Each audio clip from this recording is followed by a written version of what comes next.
There is a lot of talk from presidential candidates about how to get America's economy moving again. But something virtually no politician is talking about is something known as the petrodollar.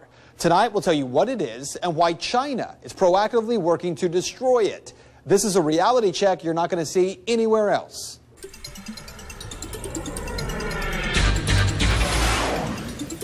It's a term millions of Americans don't know, petrodollar. But the petrodollar system is the fabric that right now holds our economy together. The dollar became the world's reserve currency in 1944 at the end of World War II. Before World War II, the British pound held that role. Now, the dollar became the most important currency in the world, thanks to the U.S. having more gold and power than any other nation. But August 15, 1971, President Richard Nixon detached the U.S. dollar from the gold standard. The U.S. dollar no longer had gold as its backing. So what to do?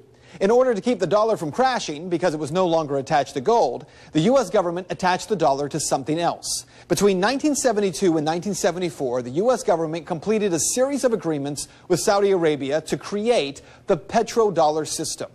Every barrel of oil sold by the Saudis had to be in dollars. Saudi Arabia was chosen because of its vast petroleum reserves and its dominant influence in OPEC. And the rest of the world followed suit.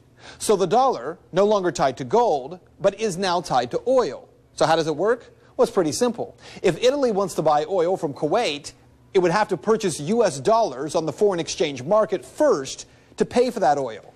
Dollars for oil is a big reason foreign countries keep dollars in their reserves. Part of the reason we sell so many bonds around the world to finance our debt. So what if? What if another country wanted the same kind of world power over oil the United States has had for 38 years? Well, in order to do that, they would have to have huge gold reserves, a booming economy, and consume enough oil to warrant unhinging petroleum from the dollar into another currency. Enter China.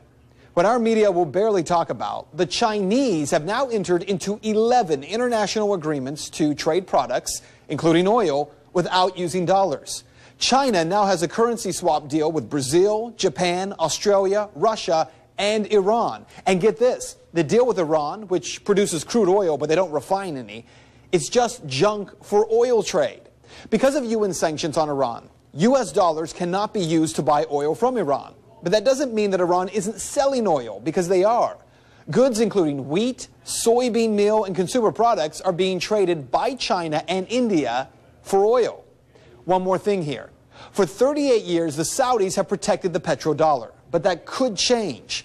The world's largest oil refinery is now under construction in Saudi Arabia, and it's being built by, you guessed it, the Chinese. China now actually imports more oil from Saudi Arabia than the United States does.